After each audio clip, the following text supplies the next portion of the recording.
Good morning, good afternoon, and good evening. On behalf of the Nepal Institute for International Cooperation and Engagement, it gives me great pleasure to extend a warm welcome to our distinguished chair, fellow scholars, and participants who have joined us through Zoom and are watching us live on YouTube. We are thrilled to have you join us today at International Young Scholars Summit 2020. This international forum aim to bring together vigorous and erudite young scholars from all around the world over a single platform. The aim is to create an academic space to encourage young scholars and academicians from the field of international relations, political science, diplomacy, public policy, administrations, and related subfields. The conference will be held for 3 days consecutively through 30 different sessions with two parallel sessions, white and green rooms, running simultaneously throughout the conference. The conference will feature 275 scholars from 25 different countries who will be delivering their presentations and sharing their understanding with us. This the session is streaming live on our YouTube channel, so please feel free to share it on your social media handle with the hashtag capital YIYSS 2020. This is the third session of the conference, and to chair and moderate this session, it's an honor to have Dr. Hina Pandey here with us today. Dr. Hina Pandey is currently working as an associate fellow at Center for Air Power Studies, India. She's a foreign policy analyst focusing on nuclear national security issues. She has a professional experience of more than 9 years in public policy and think tanks, and her research has been published in peer-reviewed journals such as Air Power Journals and Defense and Diplomacy. Dr. Pandey has contributed short op-ed articles to South Asia Voices, CAPS, South Asia Monitor, IPCS, and Nuclear Asia, Kalindi Institute of Pacific Studies, IPS, etc. She has been delivering lectures at JSSOW course for officers from the three armed forces organized by the IAF in Delhi Command since 2015. Her research interests include nuclear security issues, nuclear non-proliferation, nuclear energy politics, and the US-India relation.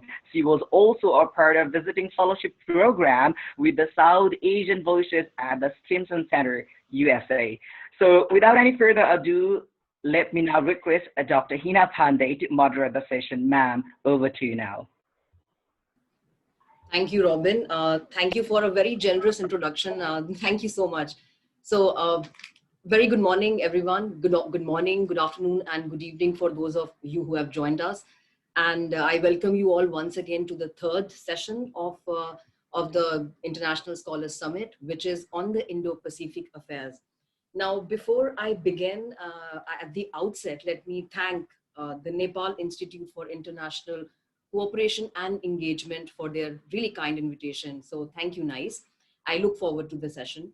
And as you have been told, the session today has close to 8 speakers, and we have about 90 minutes to conclude. So which gives, I think, roughly each speakers a little more than maximum eight and a half minutes to quickly make their points, and post which we would like to take the Q&A sessions. May I also request everyone who have joined us to continue, please do type in their questions on the chat box, because we will be taking questions from the chat box, and do type in your name and affiliation. For those of you who have joined us just now, a quick reminder, do not forget to kindly put your mics on mute. And without further ado, I think I would like to invite our first speaker of the session. I have Dr. Bharti Chhibber on the panel. She is an assistant professor in the University of Delhi. She's teaching. She's an assistant professor in the at University of Delhi. I don't have the name of your college with me. So may I just introduce Dr. Bharti Chhibber to kindly come and join us and make her presentation. Well, thank you, Hina. And of course, I thank NICE for inviting me here to share my views. Am I audible? Yes, is my voice clear? Yeah, thank you. And thank you, NICE, and thank you, NICE, of course, for inviting me here. I'll be sharing my views on India and the emerging security dynamics in the Indo-Pacific region. And as I just have about 8 minutes, as Dr. Hina just mentioned, so I'll be very quick. Even before the pandemic, Indo-Pacific has emerged as an arena of world politics, a very important arena of world politics. and the COVID-19 pandemic, well, it has further deepened the existing issues, the existing shifts in the Indo-Pacific in terms of involvement of both regional as well as the extra-regional actors. And also we see that it can be an arena of cooperation as well as maybe future conflict and tussle of power. So with the importance of Indo-Pacific arena in the present times and in the future as it unfolds, well, India plays a very critical role. And well, Prime Minister Narendra Modi sometime back, he mentioned that, well, for India, Indo-Pacific region is indispensable, not only as part of the Act East policy, which was a further extension of Look East policy in terms of our relations with the ASEAN countries, but also with the other countries of the arena of the region, in terms of our future and also the shared destiny, perhaps we can say that.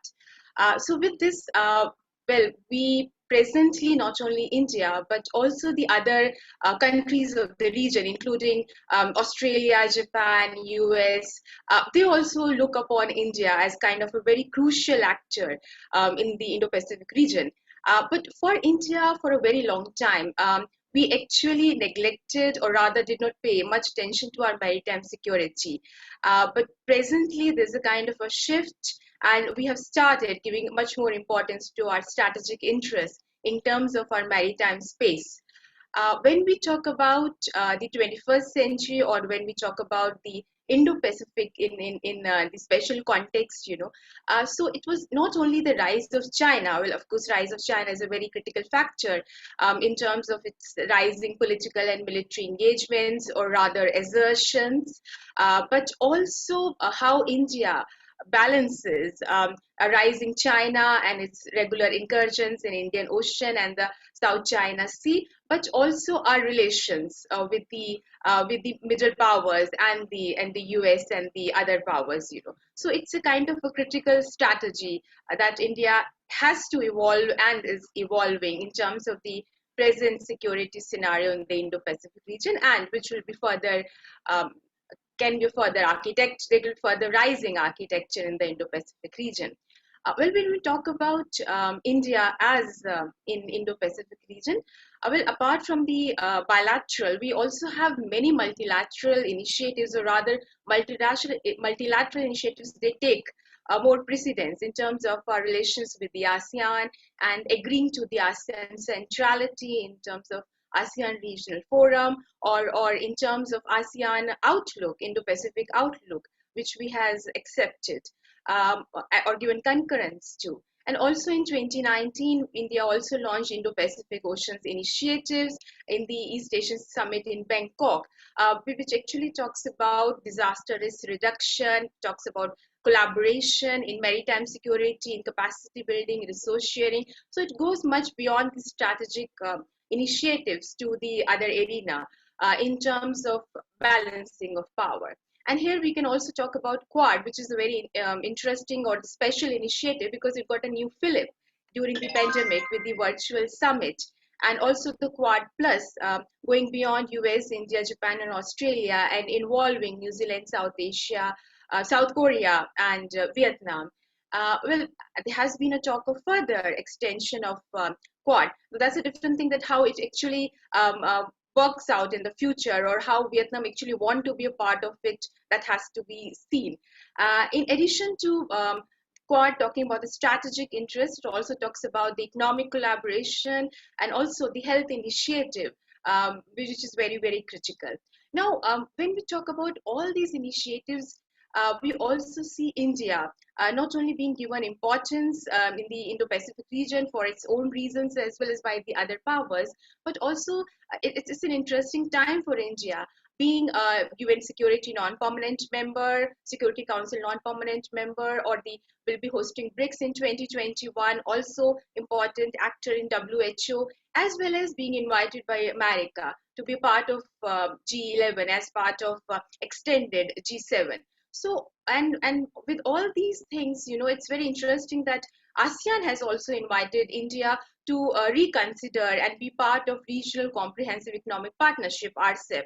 So this Why it coincided with that? It may be the reason because other powers think that economically India has to be part of the RCEP or the Indo-Pacific cooperation.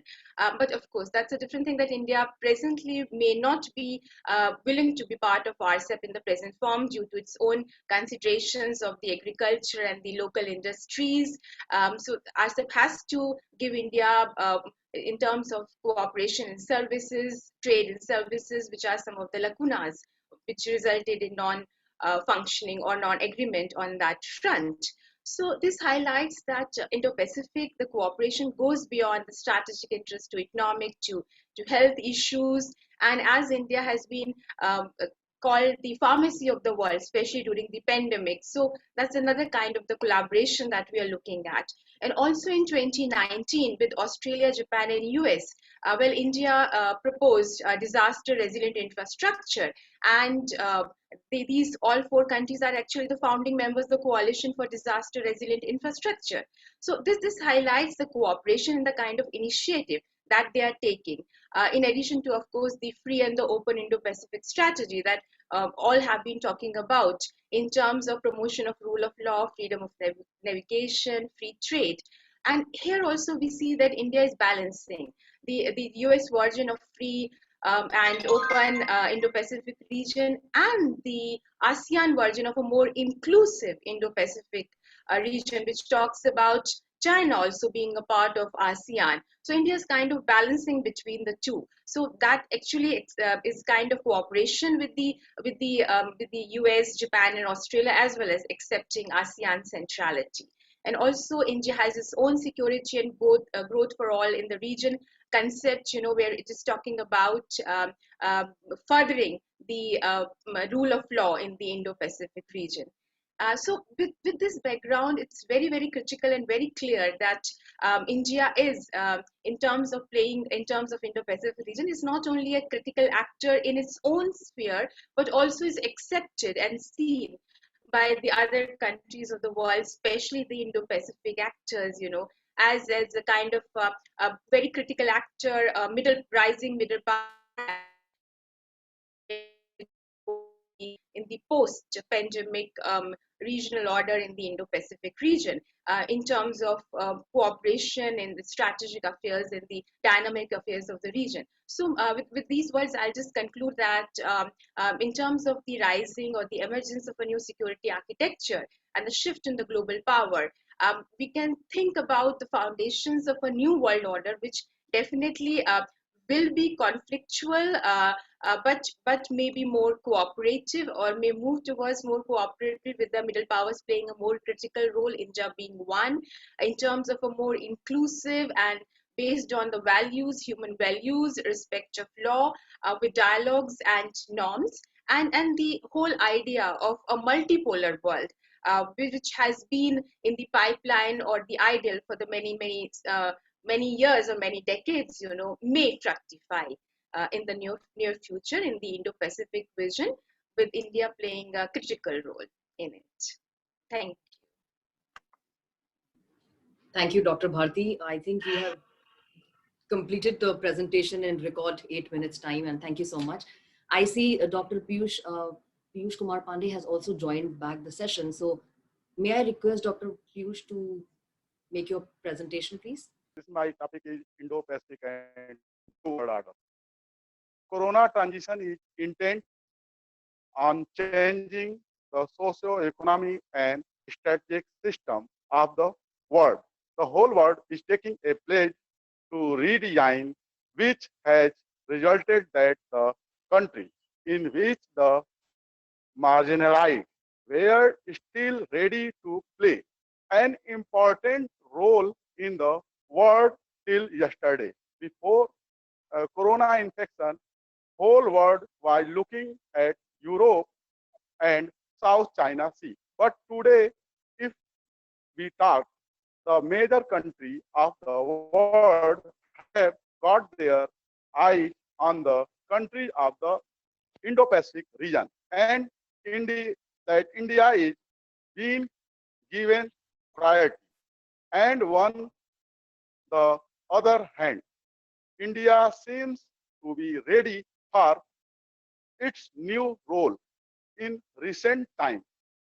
The statement by Indian Foreign Minister S. Jaishankar that now India will not just be mute spectator of the events happening in the world, but as far as India interest is concerned, as far as India will be defected, it will interference in those incidents.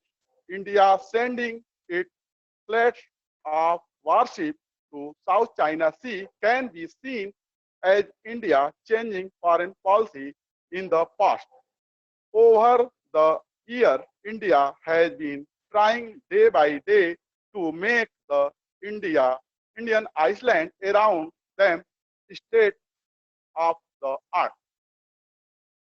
While acknowledging India's leadership role in protecting the Indian Ocean as part of its effort to deepen bilaterally strategic partnership by the Trump administration.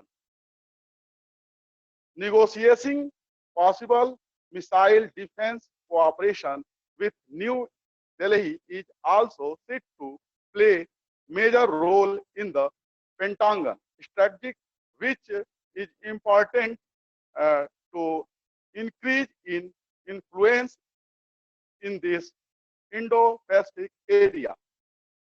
It must be noted here that India first the US had expired relocation on the missile defense system when expressed its desire.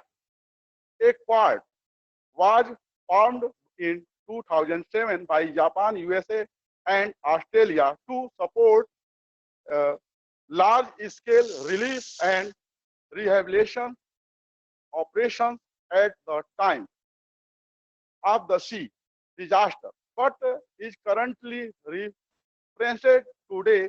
It has changing.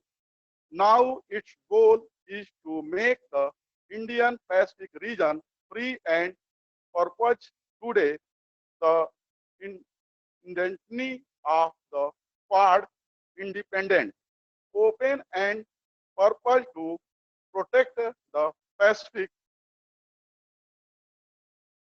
So India, the Indo-Pacific region consists of 38 countries, which is 44% of the world surface area, 65% of the world total population. It contributes 62% of the world total GDP and 40% of the world total merchant trade. It is highly affluent in terms of natural resource, oil, gas, as well as mineral resource. It is clear that regional trade and investment that benefit consumers and opportunities are available on average international trade of $3.5 trillion done through route South China Sea. Nearly 50% of India trade through the China Sea. Guyana Island, Marshall Island is strategically important. Apart from this, the Red Sea, Gulf of Aden, Persian Gulf is the region from which India oil trade is rich in hydrocarbon. Seychelles and Maldives are also found in the area and are very important for India from the strategic and business point of view. Due to the importance of this region, that economic cooperation in increasing, which make the world's fastest growing economy, increase military spending. Strategic cooperation includes our resources. India is an important part of the Indo-Pacific study. It is strongly willing to participate in trade, economy, development, and prosperity, maritime security with East Asian country under its Act East policy. India is trying to expand its influence along with it the established yoga and Sanskriti all over the world. Emphasis is on the cultural, which is beginning to have an impact. Now, India also wants to create a new study India and America majority naval command exercise by Japan Malabar practice of India. The new state was part of the boom. Similarly, with such a naval exercise with various countries, India wants to become a major player in the India Ocean region. Thank you. Thank you, NIISC. Okay. Thank you, sir. Thank you, Dr. Piush Kumar Pandey, and thank you for your points. And we will directly move into our third presentation, and for which I will request Miss Priyabala Singh. She is an assistant professor at Kalindi College, and she will speak to us on the future of Quad and its implications for India. Over to you, Priyabala. Yeah, thank you, ma'am. And I thank NICE for giving me this opportunity, NICE and its organization, although time limit is quite, constrained. So, but then I'll try to finish it in minutes. So, the topic for me today is like future of Quad and its implications for India.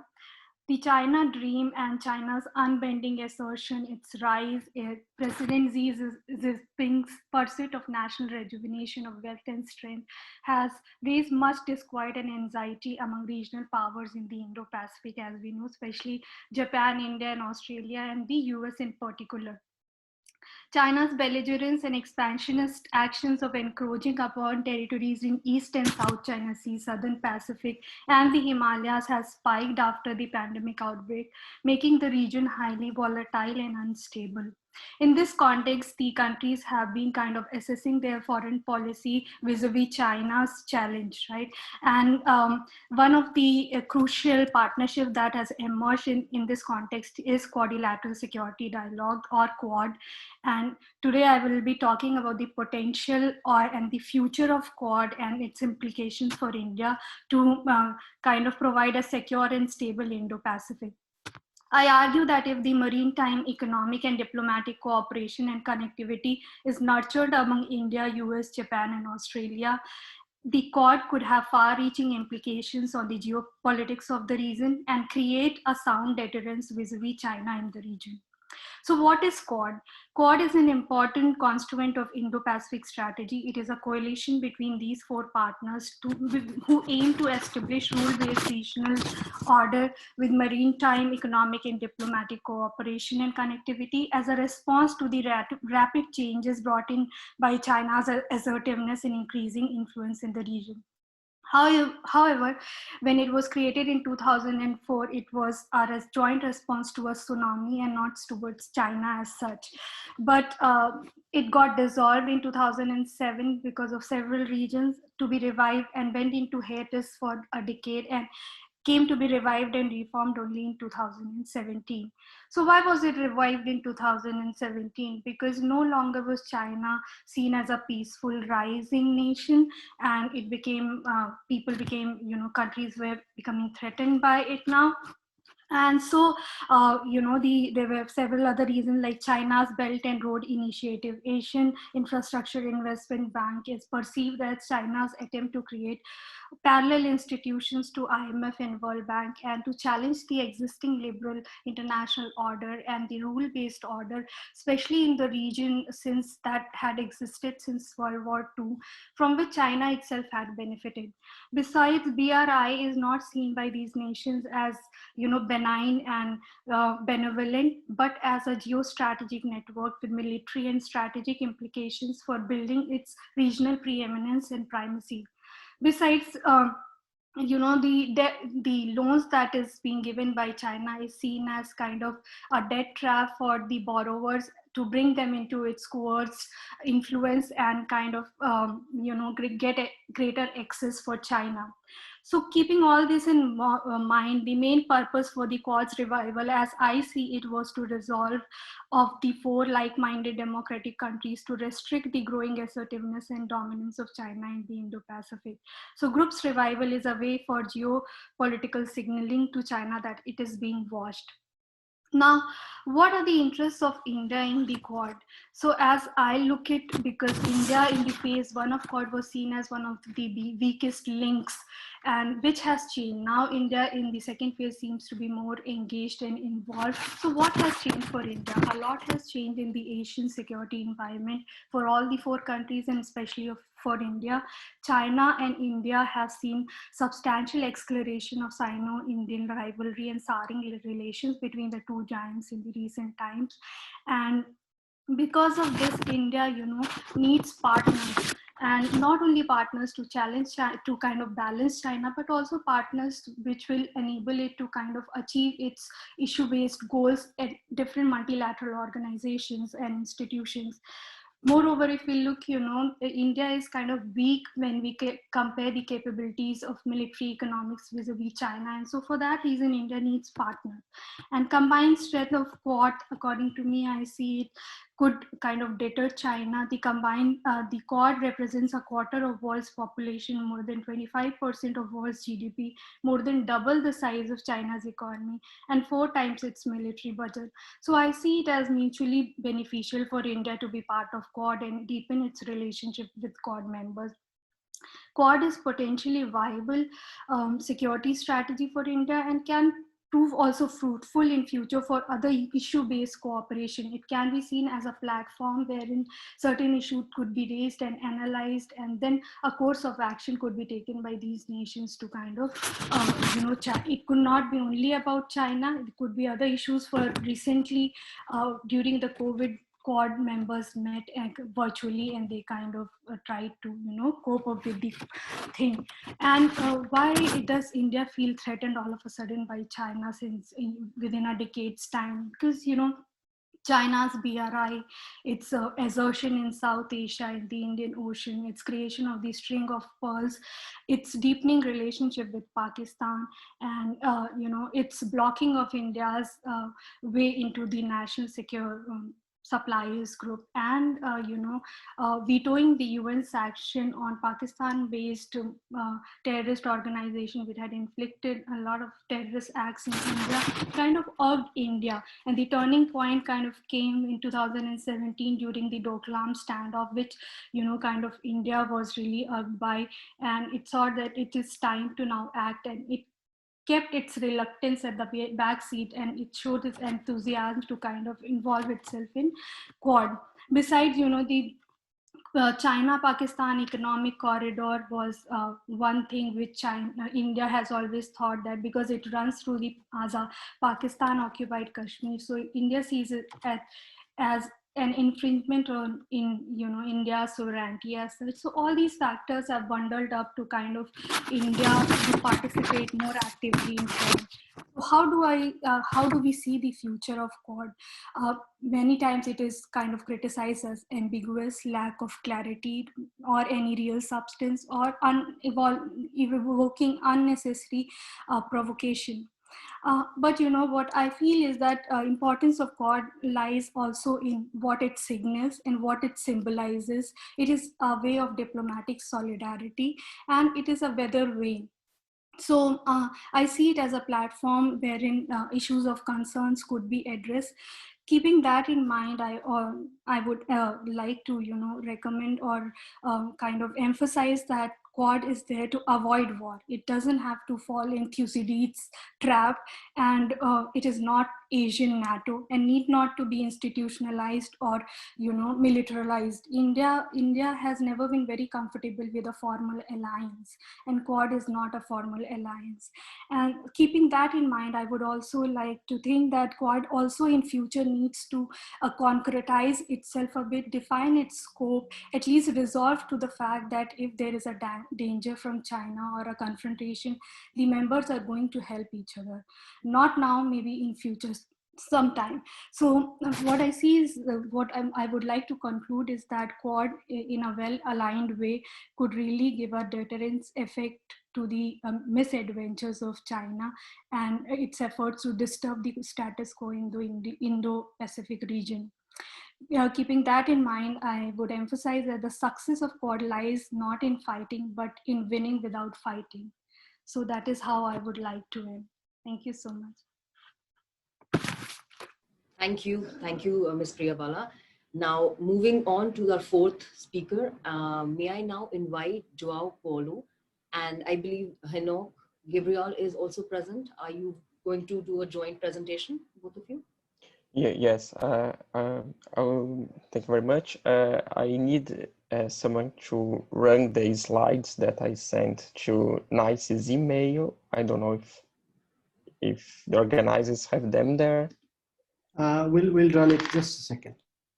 Oh, thank you very much. I will just, in the meantime, take like 30 seconds to introduce our speakers. So we have João, Paulo, Gabriel, and Henoch. Gabriel. Yes, unfortunately, he won't be able to make here today because he had connection problems. All right, so we have one of you making the presentation, but both of you have worked on the paper, I assume. So I wanted to introduce both of you. And both of you are doctoral candidate from the Federal University of Minas Gerais and University of Sao Paulo, Brazil. And you will be speaking to us on Bolsonaro's Brazil, China, and the Indo-Pacific, a new setting. So I think the stage is set for you, and over to you. Please take on. Are the slides appearing? And I need them for the presentation. Right. We'll give it like 30 seconds. Okay. Sorry. Well, unfortunately, they're not. Can you see your slides? Not yet. Yes, sorry. Okay. I'll talk without them because I don't want to waste the time. Well, I'm going to present the research by Bolsonaro's Brazil, China, and the Indo-Pacific, a new setting. The study intends to analyze the Brazilian foreign policy under Jair Bolsonaro administration and the effects of this new context to the relations between Brazil, China, and the countries of the Indo-Pacific, particularly the like-minded the research Bolsonaro's Brazil, China, and the Indo-Pacific, a new setting. The study intends to analyze the Brazilian foreign policy under Jair Bolsonaro administration and the effects of this new context to the relations between Brazil, China, and the countries of the Indo-Pacific, particularly the like-minded democracies that are members of the Quadrilateral Security Dialogue, the Quad, India, Japan, Australia, and the United States. The research is organized in three main sections. First, an analysis of the sources of change of Bolsonaro's foreign policy. The second, I approach the relations between Brazil and China.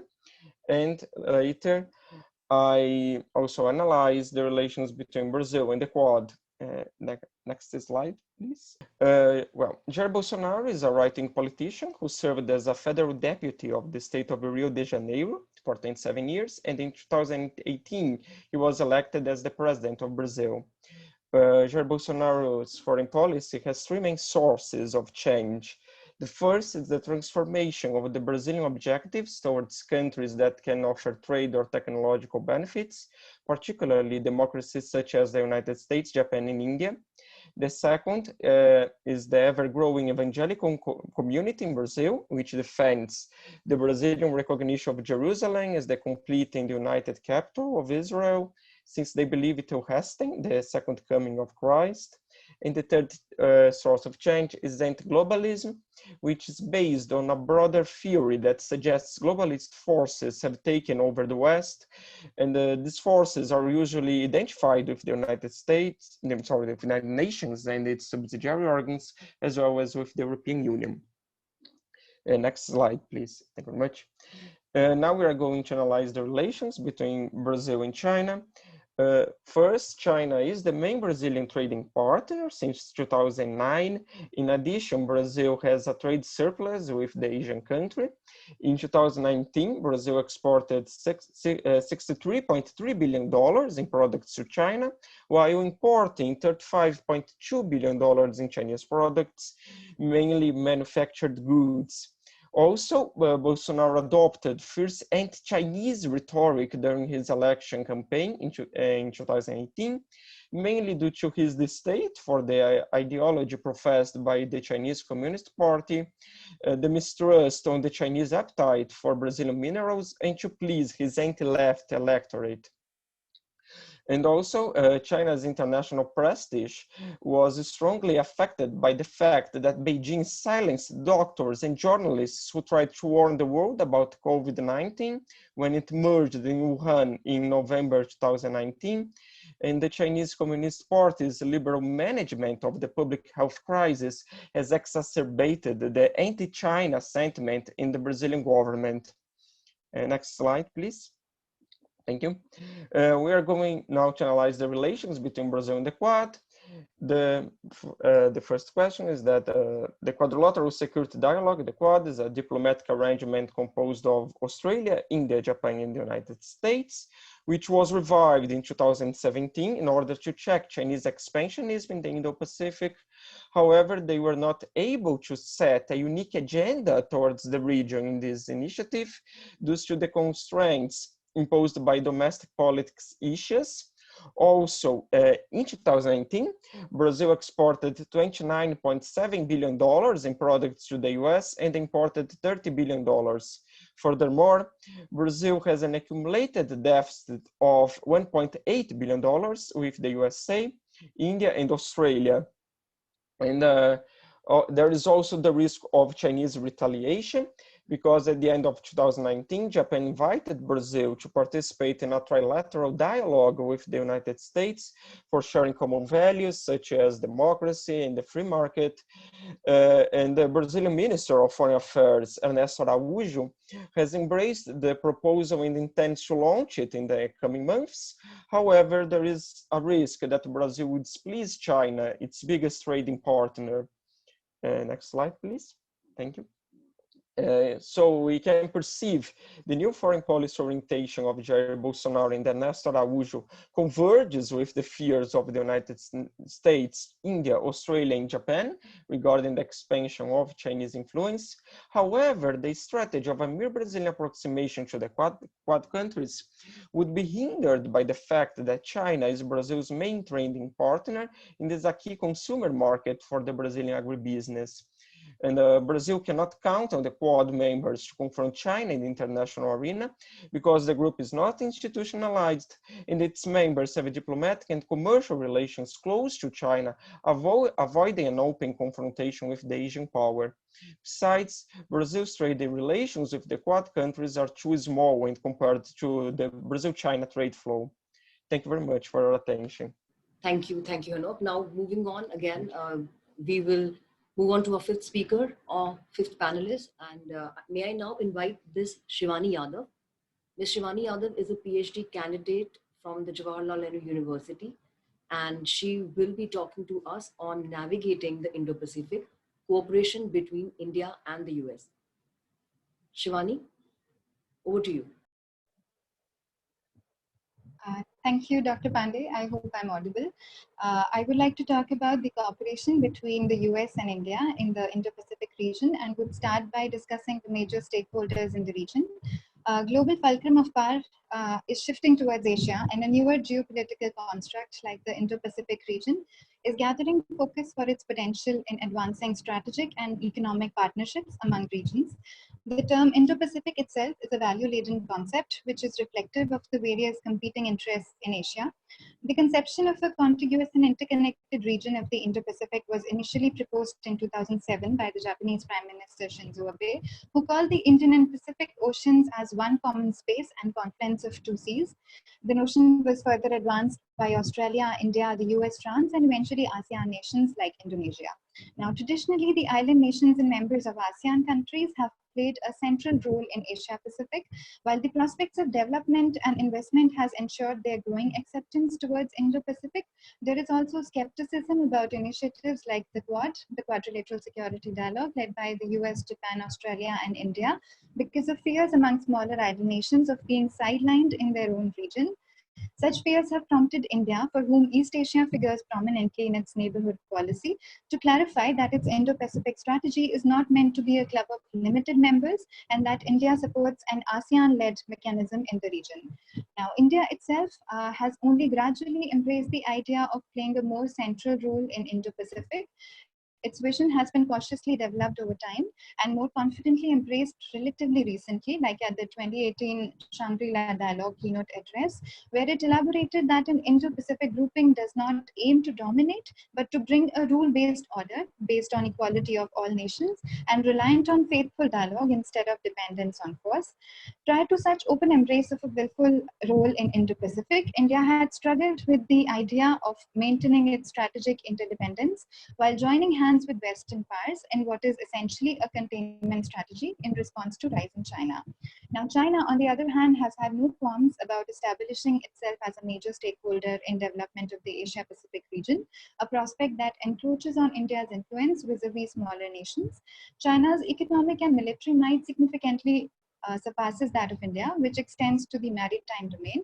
Now, India traditionally has been preoccupied with expanding capacities along its continental borders and has only recently started evolving its maritime strategy in response to the expansion and aggression exhibited by China in the forms of string of pearls strategy as well as the BRI. As China asserts its presence in the region more, it has prompted not only India but also the US to assert its continued relevance in the region and to exhibit its ability to maintain a credible deterrence to China's rise. The US-China tussle for dominance is at the heart of the power play in the Indo-Pacific region.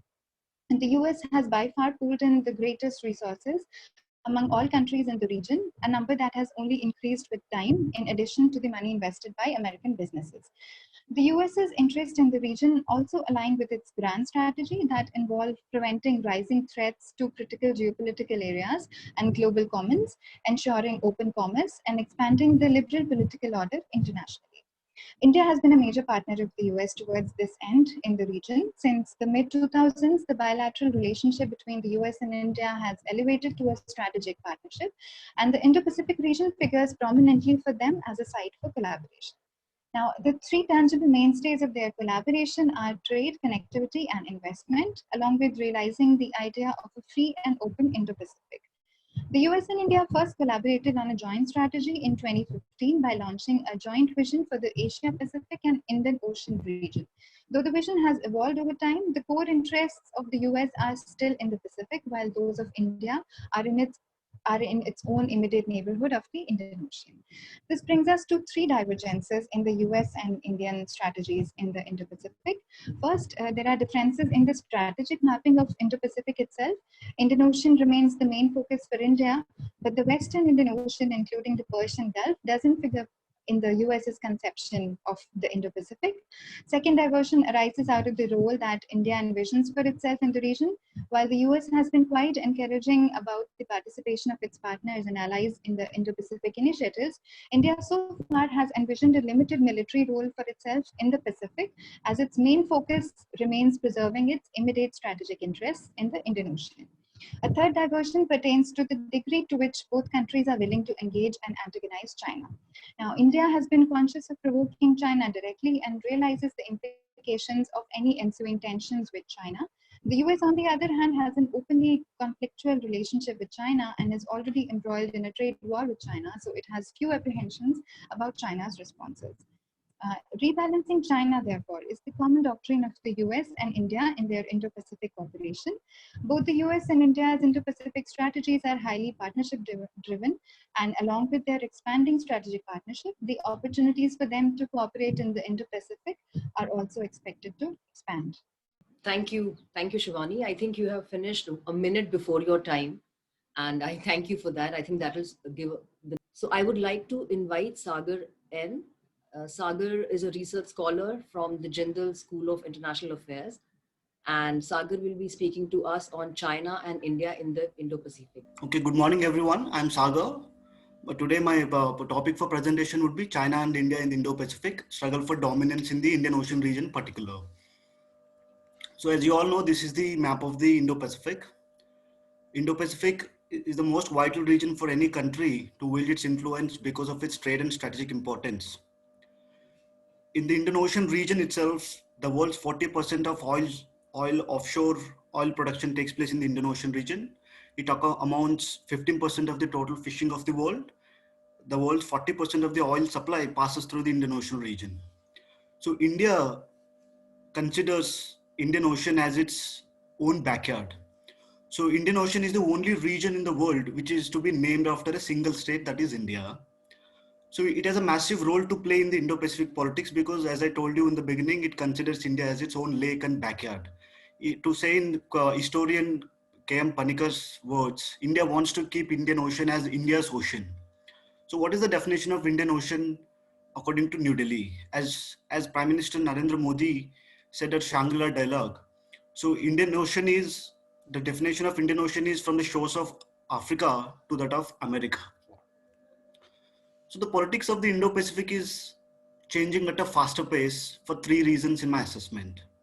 One is, as everyone knows, the China, with the rise of their economic capabilities and naval capabilities, and the announcement of Belt and Road Initiative and the Maritime Silk Route in particular. One more is you have India, which wants to keep Indian Ocean as India's ocean because it is also another aspiring regional superpower. 2, 3, you have US's great power politics, and as everybody knows, its influence has been declining. So this is a map of Belt and Road Initiative, which was announced by President Xi Jinping in 2013, which covers the overland route and the maritime Silk Route. As everybody knows, maritime Silk Route is not a new concept, which goes back 2,000 years. It goes back to 2,000 years ago, during the Han Dynasty of China. So the whole so when the 2,000 years ago, the maritime Silk Route was when the Chinese silk was exported to Europe. Now the 21st maritime Silk Route is announced with an aim to build the ports. It's a port-led development and infrastructure development project in the 21st century. So what is happening in the Indian Ocean ever since the maritime Silk Route has been announced? If you look at the map, one, at Djibouti, China has built its first overseas military base. 2, it's building a port in Gwadar.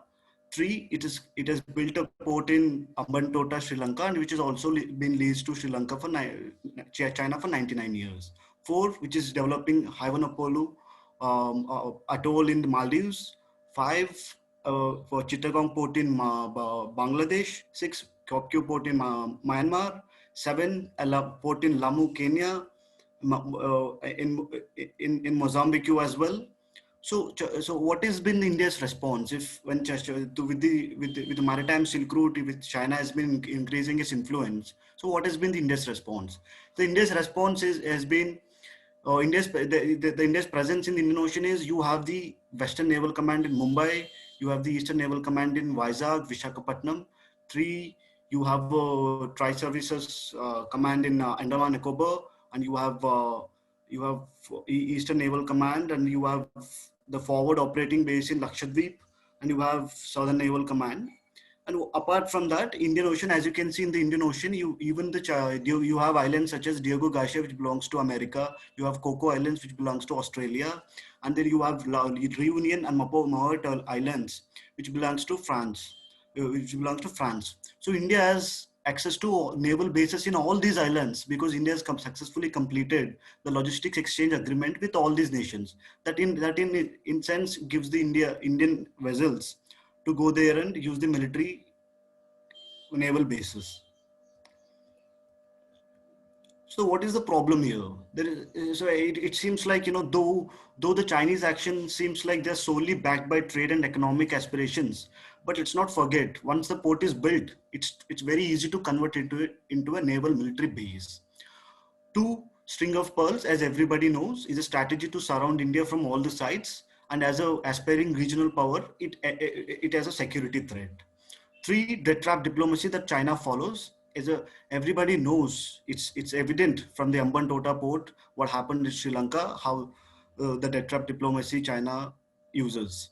Four, the most worrying is Chinese official media advocated in the year 2017 that PLA, and that is People's Liberation Army, Navy, should build no less than 18 military bases in the Indian Ocean region. That's a direct security threat to India. As recent as few days ago, as in US Pentagon's report says, China is looking to build military facilities in Myanmar, Thailand, Singapore, Pakistan, UAE, Kenya, Tanzania, etc. So what is worrying to India is, as a country which had no significant presence in the Indian Ocean for the past 3 decades, in the last decade, its influence has been increased. So that is worrying for India. So what is India's role? What should India do? So as a major South Asian naval power and aspiring to be superpower, it has been unable to match and counter China in both economic and strategic support to the littoral states in the Indian Ocean region. And there is an ambiguity on how to respond to China. It's not clear. All the projects, all the projects and all the counter projects that India has announced, there is an ambiguity. It's not clear on how to counter China.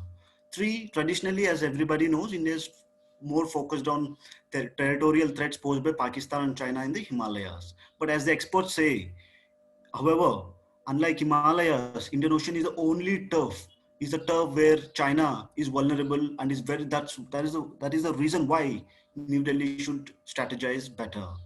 So when I was at a National Maritime Foundation, I had the opportunity to interact with few of these Chinese thinkers. And one thing they say is they do not consider India as a threat. They only think India as a risk for the Chinese activities in the Indian Ocean region. That is very important, because India should, to address all these issues, India needs a bold and grand strategy to counter China. So to counter the maritime Silk Route and Chinese activities, India launched projects such as Project Mausam, Sagar, which is security and growth for all in the region. You have Indian Ocean Naval Symposium, you have Quad, BIMSTEC, and we conduct naval exercises with the other de facto allies. So what is the problem with all these projects? The predicament of all these projects is that none of them are clearly directed towards China. These are very vague. The IONS, the brainchild of Indian Navy, is a great potential, but the presence of Pakistan as a member will make it defunct, just like the SARC. The Quad and the Asia-Africa Growth Corridor has a huge potential, but these are stuck in the initial stages. China thinks that India is playing the role under US influence, and that is the very reason that it's necessary that India sends a strong signal that it has an indigenous game plan for the IOR. So what are the policy suggestions for India? In my assessment, as many suggest, we should have a mutually respected rule-based order with China. It would be a strategic blunder if we do that, because as we know, China is a nation which does not follow any of the international norms. Two, include Australia into the Malabar naval exercises. It might look like that the Quad is a militarization of the Indian Ocean, but it would send a strong signal that China will receive. Three, complete the pending logistic exchange agreements, for example, with the UK. As recently as ever since the COVID started, India has completed the logistic exchange agreements with the Australia, and a few days ago with Japan as well. So what does it do? So when you complete a logistic exchange agreement, it allows the Indian naval vessels to go to their naval bases and use their naval bases. It in itself sends a very strong signal to the China. Three, bilateral and multilateral exercises in the South China Sea with Philippines and Vietnam. Why in the South China Sea? Because as you all know, the main thing that matters to the Communist Party of China is a face value. They cannot afford to lose their face value. So as we all know how China has militarized and occupied the whole of South China Sea, it is necessary, in my opinion, that we take the fight to the South China Sea. In conclusion, the realism should be the only driving ideology in dealing with expansionist China. As everybody knows, successive Indian governments has been following an appeasement policy towards China. It should not be the case anymore, and only realism should be the driving ideology.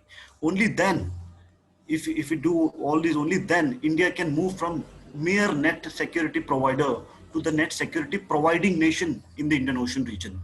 So in conclusion, I would like to end my presentation by citing US Pacific Commander, retired Admiral Harry Harris once said, the great power competition is back. Geopolitical competition is between free and oppressive visions taking place in the Indo-Pacific and Indian Ocean region in particular. So what I'm saying is the great power competition is back in the Indian Ocean region as well, with the free countries such as India and oppressive regimes such as communist. So how India plays in this great game, Indo-Pacific great game, will determine India's aspirations to be the global power. Thank you. Thank you, Sagar. Very interesting slide work there. And I must say some very thought-provoking suggestions and policy recommendations that you have given. And I hope, they resonate with the policymakers and at least they can start some conversation. Now, we have on the panel, Dr. Sangamitra Kalita and Dr. Devi Roy. And I think there was a technical glitch previously, which is why we couldn't have them present. May I request them to join, come in and make your presentations? Yeah. Dr. Sangamitra? Good morning, madam. Can you hear my voice? Sure, perfect. The thing is, I have shared the slide yesterday night. So I'm going to share myself. Hello? Please feel free. Yeah, please. Yeah. Please feel free. So good morning to all the participants and to the chair. So today the topic of discussion, or the topic that we have chosen, both of us, Dr. Devi Roy and myself, is Actist policy and its influence in the Indo-Pacific region. The thing is, I will start with the whole idea of Lucist policy in the first slide, where I'm talking about its inception in the year 1991 during the period of Narasimha Rao government, and also how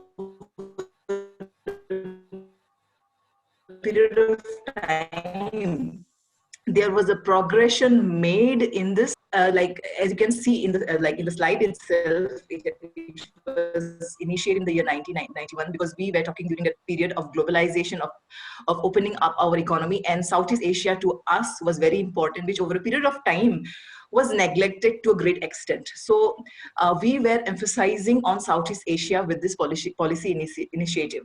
And again, I want to emphasize that this policy complements India's historical, cultural, and ideological links with the growing economic interest, political engagement, and shared security interests. Now, why I am talking about historical, cultural, and ideological, in the sense that coming from Assam or Northeast, I'm able to connect with the culture of many countries during one of my visit to Vietnam, where the food is similar, where most of the, where the region is similar, where topography is similar. So we can use that commonality or similarity. India can really use that similarity, and we can really emphasize, and with culture, history, and as well as traditions. Now, when we talk about Southeast Asia, the whole, the region, this whole thing between India and Southeast Asia, which many participants have spoken. So I don't want to go into the details of ASEAN, where the timeline I have given in my slide, where over a period of time, how we became a sectoral partner in 1992 to a dialogue partner in 1996, over a period of time, how we have made slow progression but very effective progression. I just want to make a comment, or want to say something on how the Lucist policy got rebranded or refurbished into an Actist policy. So this whole announcement of active, action oriented, was announced by our Prime Minister Narendra Modi, in the 12th ASEAN India Summit and the EAS in Myanmar. So it sought again to develop close linkages between our countries, domestic aspirations as well as our other international needs. So here we have spoken a slide which the centrality of ASEAN was given extreme emphasis in the sense that like we have invited the ASEAN members to the Republic Day parade in the year 2018.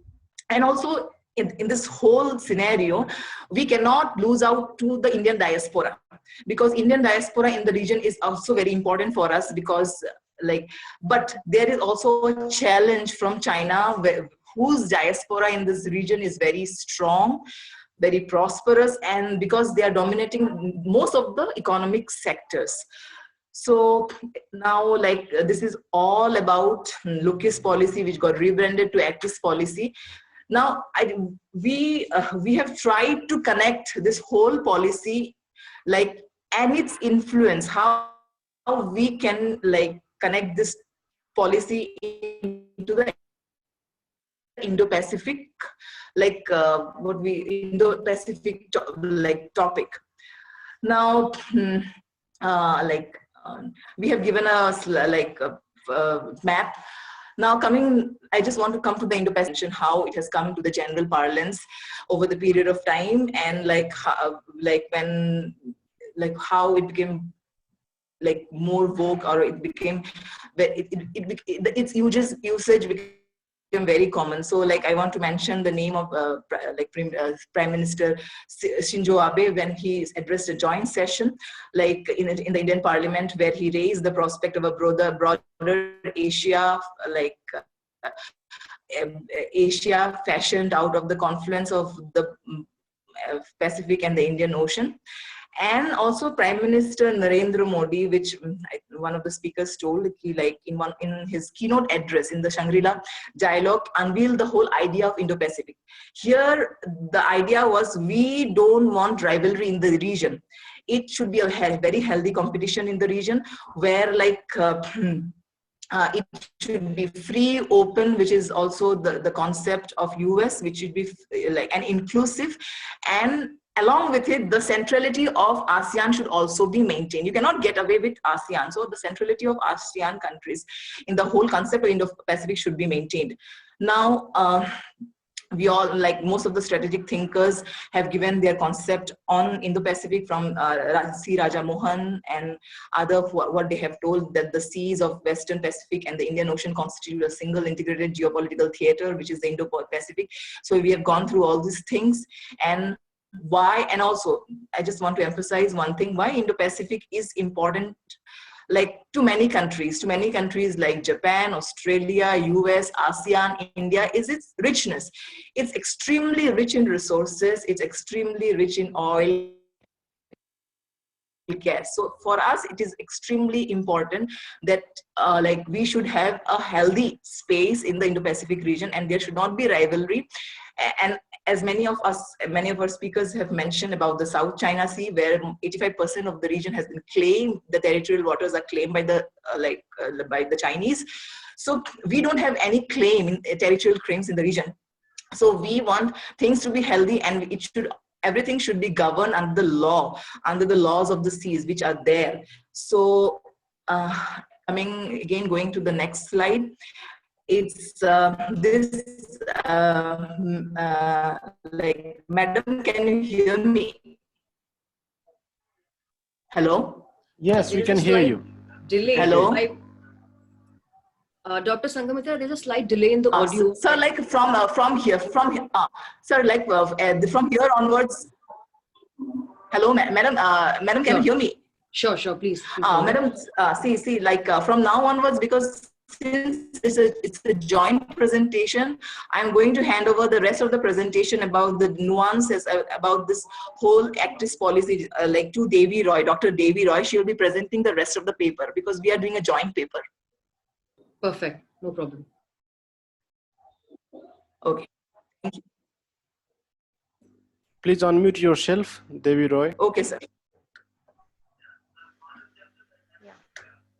Hello, good morning, everyone. Am I audible? Yes. Yeah. So already, thank you, Dr. Sangamitra.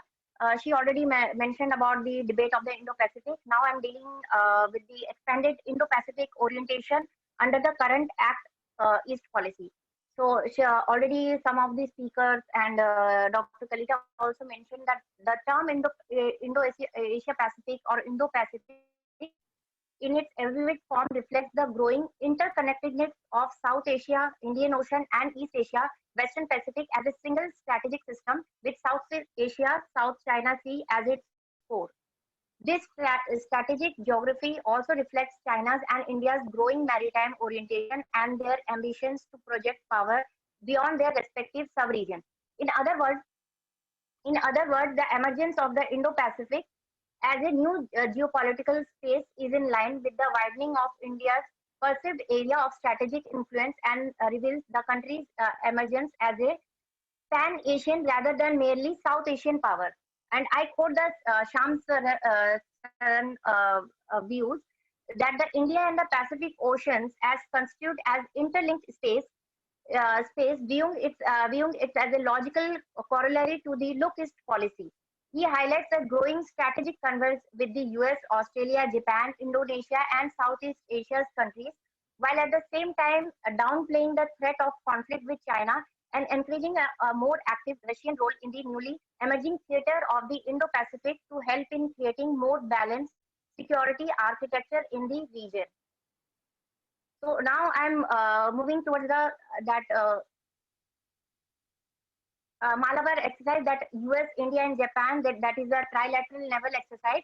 And in future also, Australia also possible participate in the next Malabar exercise. So there is a role of the growing Pacific orientation of India's Act East policy has become more pronounced with deepening relations with Japan, Australia, and US.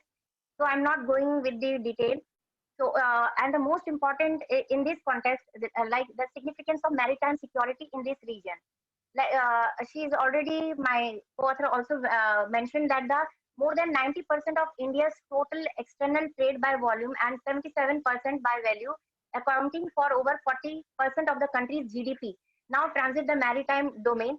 This includes over 70% of the country's oil imports, while more than 50% of the India's trade passes through the Straits of Malacca. As such, as one academic notes, while in geographical terms, India is located outside the South China Sea, in geopolitical and geoeconomic terms, India now increasingly operates inside the South China Sea. Moreover, the South China Sea also has added significance as a maritime gateway between the Indian Ocean and Western Pacific. In this context, India has developed a more empathetic position on maintaining freedom of navigation along these strategically vital waterways while calling for the peaceful resolution of maritime, territorial, and boundary disputes in the region. So now there's coming also China factor. Previous speaker also mentioned that China does not favor a strong Indian presence and influence in Southeast Asia. China is aware of the various cultural and spiritual ties that India shares with Southeast Asia, which could naturally attract the two regions to come closer. China knows that India is the only country that could possibly challenge its ascendancy and political hegemony in Asia. There is always a competition between the US and China, which will look into the reshape the strategic dynamics and international order in this region. China has extended its Navy power projection capabilities by building its second aircraft carrier in 2019, while the United States conducts 85 military drills in the Indo-Pacific, especially in the South China Sea. It is very likely that the Indo-Pacific, especially the South China Sea, will feature heightened US-China security competition and rivalry in 2020. Besides the trade war, the more worrisome trends are strategically driven decoupling and technological competition between the two economic giants, which will cause more collateral damage to other states in the region. As we all know, the 5G controversy, in which the United States had forced other states to take sides in the tech war between the United States and China. In addition, the United States, Australia, Japan, and India have expressed strong interest in strengthening cooperation of their infrastructural initiative as a countervailing measure against China's Belt and Road Initiative influence. So now, what was the challenges to look at policy? So despite rhetoric of developing India's Northeast as India's gateway to Asia in the 21st century, there have been persistent delays in the completion of two key infrastructure projects. That is the India-Myanmar-Thailand trilateral highway and the Kaladan multi-modal transit project.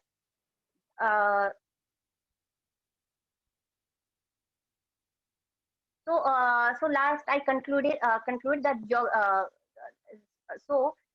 the geographical scope of the policy to broaden Indo-Pacific orientation, there is always a risk that the policy will become too broad and lose a strategic focus as it accommodates a growing number of countries from the Indian Ocean to the Pacific. This shows that the broadening geographic scope of the active policy remains a work in progress.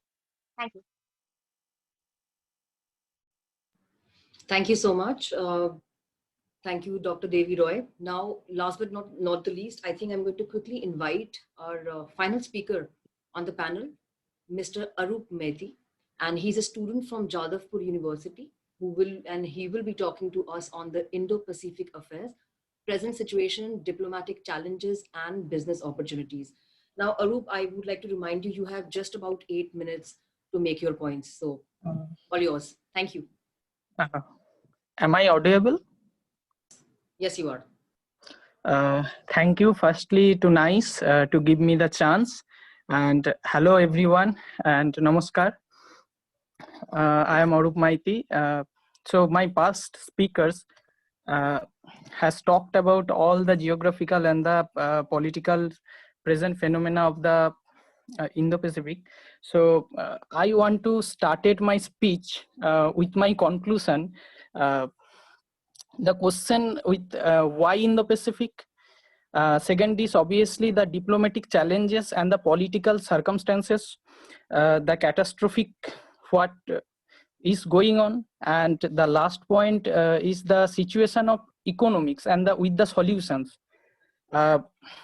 First of all, we know that geographically and geopolitically and strategically, the 21st century is the Asian century, and Asian values can challenge or make its point as an alternative in the point of Western values. So we have to focus the Indo-Pacific as a region. It can challenge and influence the whole Asia and the other regions and the continent also.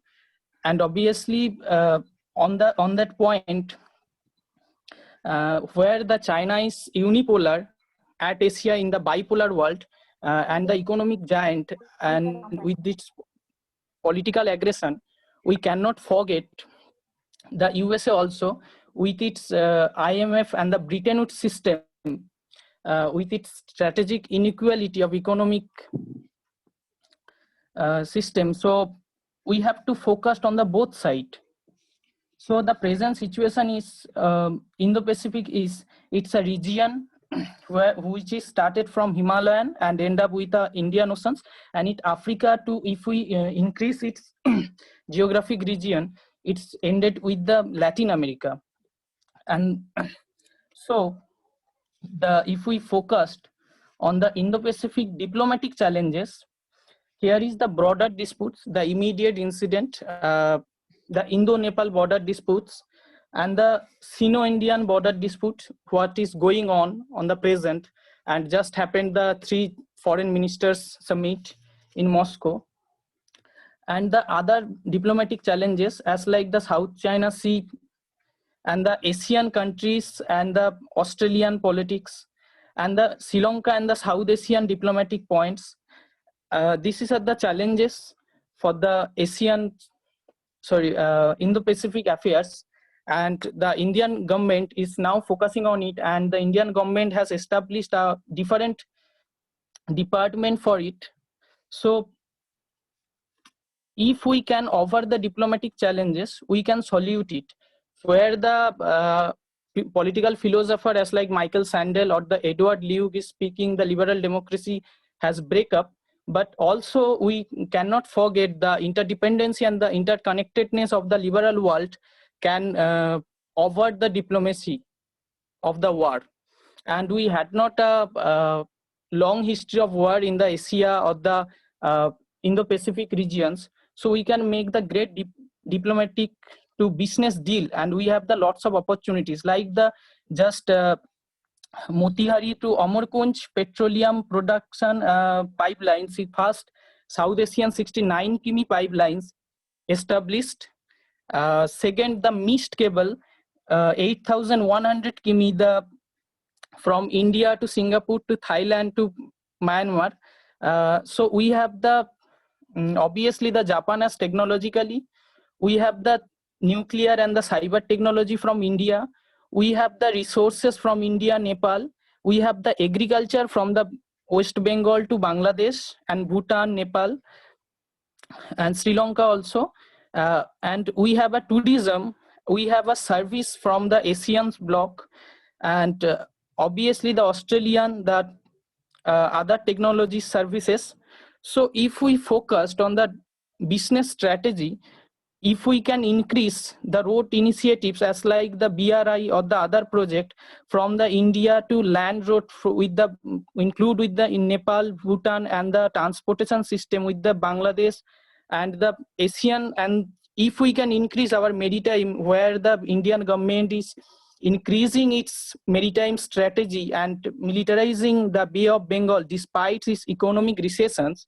So if we can increase it with the Japan and the Australia, if it can be possible for the New Zealand also, so it will be helpful for us. And obviously to challenge the BRI, because we can remember the John Mearsheimer's great policy, the great power politics, the tragedy. So for that reason, we have to focus the business. And obviously we have the another choices also for in the, if we look on the West Asia, there just happened the Abraham Accord, the peace treaty. The peace will give us the development, we know, and if we focused on the relation with the India, Israel, with and the US as commonly, and the India-Saudi Arabia relations, and where the geographically the South Asian countries are connected with the Indian geography.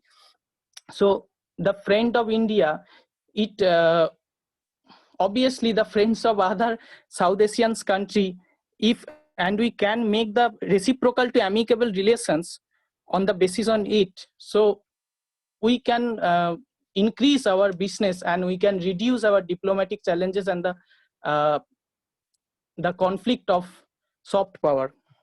And if we can do it, we can make a multilateral world politics and the regionalism, where the 16 trillion China and the 22 trillion USA, we can challenge them as a region and as a multilateral world. And as a student of IR, I want to conclude my point as where the multilateral world and the power is coming as a solution for the balance of power strategy, because where the multilateral power will give us the diversity and the democracy.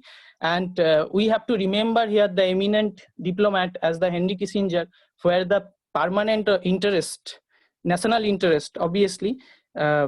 So the Indo-Pacific affairs will give us each and every country at the nation state of the particular regions to increase their national interest and to reduce the diplomatic challenge and to increase their infrastructure to development, obviously.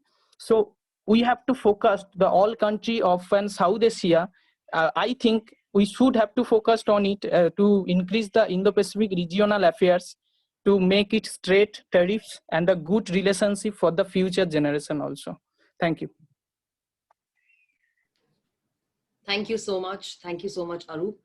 And I think we have, I mean, we've almost run out of time, but can I take maybe a minute to flag if there are any questions and comments from the participants, any observations? Maybe they can indicate in the chat box. And if there are no pressing questions, then I would like to make my comment. Maybe I'll take 30 seconds more to make my comment, and then we can conclude the session.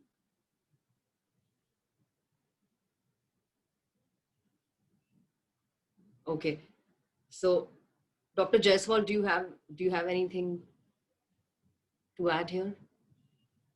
Would you like to come in?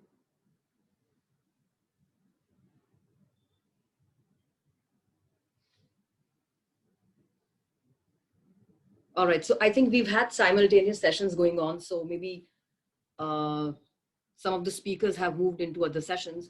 But I would like to thank all of you for joining us today and, share your perspectives on the Indo-Pacific. We have started from the security architecture. We moved on to Quad and to specifics and to very, very distinctive themes that have come out from two speakers. And I would just like to, reiterate 2 points here. 1 second, please. Right. I would just like to reiterate one point that one of the speakers suggested that, in the Indo-Pacific, the future of Quad is not, but the future of Quad should be looked at in terms of avoiding war. It is not an Asian NATO and it is not a formal alliance. Whereas on the other hand, one of our speakers, Sagar, really, I think, conveyed a message out there that, we need to signal strength. And he talked about logistics agreement with certain countries. And he, these are two, and he emphasized that, realist perspective is the only solution to the, in the Indo-Pacific security architecture. So these two very distinct points have come across, and I hope for those of you who have joined us today, maybe if not in your papers, you can incorporate some of your thinking, some of these thoughts as a part of your thought process. Finally, I'll just take 30 seconds and say that, as far as the future of Indo-Pacific is concerned, we all know that these the global relationships are continuously altering. And much of unfolding is going to take place, and much of the unfolding of interactions will take place in the strategic context of the Indo-Pacific, especially in the post-pandemic world order. A message that has been conveyed loud and clear with regard to Indo-Pacific and the future in Indo-Pacific is on two important key points. First is the shared values and open, free Indo-Pacific.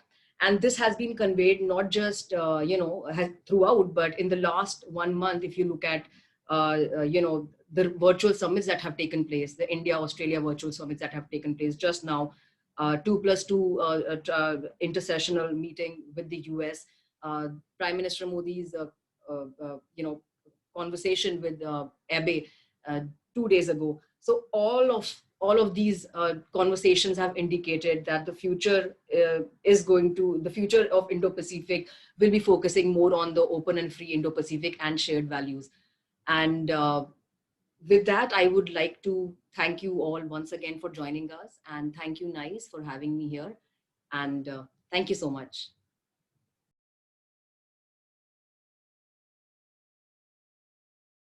There are questions, I believe. But Sagar, we have run out of time, and I think I have to conclude the session because other participants have already joined in for the next sessions. Right, there is one question